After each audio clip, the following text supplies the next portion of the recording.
బాబు అడ్డం జరుగు, ఇక్కడ అడ్డం జరిగి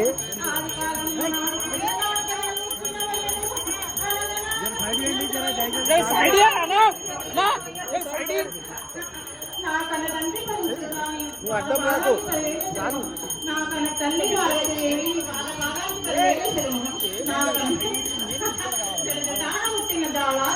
నీకు 10,000 చెరువు కలకత్తగాని నీకు 10,000 చెరువు నా దారి నరసింహస్వామి నీకు 10,000 చెరువు అక్క అండాలమ్మ నీకు 10,000 చెరువు కింద వారికి మనకు 10,000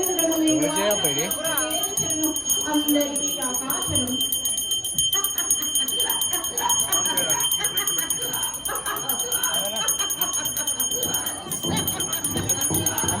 మీ యొక్క ఆశీర్వాదంతో దేవాలయ పూజా కార్యక్రమాలన్నీ సంతోషంగా చూసుకోమని అనుకుంటున్నాం. అలా మీరు ఎలా చెప్పండి? నాకు అన్ని విధాల సంతోషమే కాని బావిడ నన్ను రమ్మని పిలిచి నా బుర్రాయి కిందికి వేసి నా కూతురాలు నింగయ్యను నిలబెట్టలేకపోతున్నావు కదా బావిడ. తలలో నీళ్ళలో కూడా వచ్చుతున్నారు. అదే ప్రయత్నంలో ఉన్నామా. శివాలయం నిర్మాణం కొద్దిగా ఆగింది కాబట్టి అదొక శివాలయం నిర్మాణం చేసి 2 కార్యక్రమాలు ఒకటేసారి చేయాలనే సంకల్పంతో ఉన్నామమ్మా. దానికి మీరు నాకు బలాన్ని మరియు స్థాయాన్ని కూడా అందించేసి నాకు శక్తిని ప్రసాదించాల్సిన కోరుతున్నామా. ఆపుకుంటూ వస్తున్నానంటే ఆడపిల్ల వచ్చిన తర్వాత ఎక్కడ ఉంటుందని మీకు తెలియదా? తెలిసినప్పుడు నేను వచ్చేది నాకు స్థలం ఇస్తేనే కదా బాగా నన్ను కిందికి వేసేసిండ్రు. అది ఆ కార్యక్రమాన్ని మేము నిర్వహిస్తామమ్మా. శివాలయంతో పాటు అది కూడా వచ్చే సంవత్సరం వరకు దాన్ని చేయడానికి మొత్తం ప్రయత్నం చేస్తాం. దానికి నాకు శక్తిని మీరు ఇచ్చేసేసి అందరూ కూడా భక్తులు సహకారం చేయాల్సిందిగా కోరుతున్నాం. అట్లనే కూడా ప్రజలందరినీ కూడా ఒక చక్కగా చూడండి. అన్ని విధాల సంతోషమే కానీ నేను వచ్చి నిలవడనీకే లేదు. నా తమ్ముడు పోతురాజు ఉండనీకే కూడా స్థలం లేకుండా చేసినావు కదా బాలుడా. ఇంత పెద్ద పండుగ చేసి మమ్మల్ని పిలవకుంటే నేను పూజ చేసుకుంటావా? ఇంత ఆనందంగా వైభవంగా చేస్తున్నావు కానీ వచ్చిన వాళ్ళ మేము ఎక్కడ కూర్చుంటాము, ఎక్కడ నిలబడతాము. ఇంత రంగరంగ వైభవంగా చేసినప్పుడు నువ్వు ఆలోచన చేయవలసింది. కళలో నీడలో కూడా వచ్చి నేను చెబుతూనే ఉన్నాను. నా నుండి నుంచి పలికించే వరకు నువ్వు అడుగు వేయలేదంటే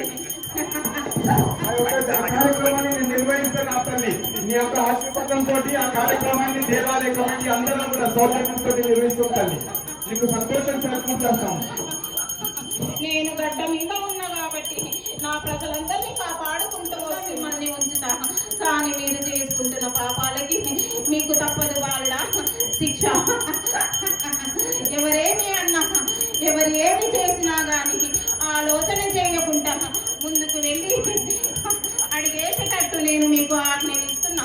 నన్ను నమ్ముకున్న వాళ్ళకి ఎవరికి నేను బొమ్ము చేయను బాగా ముందుకు నిలబెట్టి ఆశీర్వాదంతో మీరు చెప్పిన ఆ 2 కార్యాలను నిర్వహించడానికి మొత్తం శక్తియుక్తిని ఒడికి ఆ కార్యక్రమం నిర్వహిస్తాం. తల్లి మీ యొక్క ఆశీర్వాదం నాకు ముందే దేవాలయ కమిటీ సభ్యులకు అందరికీ కూడా ఉంటే ఆ యొక్క కార్యక్రమాన్ని మేము నిర్వహిస్తాం. తల్లి నేను శాంతి పరిచేసి నీకు ఆనందమైన పండుగని ఇంకా వైభవంగా నిర్వహిస్తాం. తల్లి నాకు రాయి పూజ కావాలి బాగా చేసి నాకు పప్పు బెల్లాలతో నైవేద్యం పెట్టి ఇంటిని పాతి శాఖలందించి గడప గడప నుంచి ఎవరికి ఎలాంటి రోగాలు రాకుండా చూసుకుంటాం. రాబోయే కాలం చాలా దండుగా ఉంటుంది. రాబాలుదాం రోగాలు నష్టులు నిండుగా ఉన్నాయి. అవి పారదోరాలంటే నా గంగమ్మ వచ్చి కొట్టుకపోతుంది. రాబాలుదా నాకు శాఖ పెట్టినందుకు మీకు నేను చల్లగా చూస్తాను. ఎలాంటి ఆపద రాకుండా ఏ రోగాలు నష్టులు లేకుండా వర్షంలో కొట్టుకుపోయేటట్టు చూస్తాను. అంతటా చాలా ధన్యవాదం తల్లి. మీ యొక్క ఆశీర్వాదంతో ఆ వరుణ దేవుడు కూడా కరుణించి అందరిపైన చల్లని చూపు చూస్తున్నారు. మీ యొక్క భవిష్యవాణి కార్యక్రమం హైదరాబాద్ లో కావడంతో మొట్టమొదట ఉప్పుగూడ దేవాలయంలో కావడంతో ఆ వరుణ దేవుడే సందేశంగా వరుణ దేవుని సంతోషంతో వ్యక్తం చేస్తూ వర్షాన్ని కూడా కురిపించి మన అందరినీ సంతోషం చేసిందండి.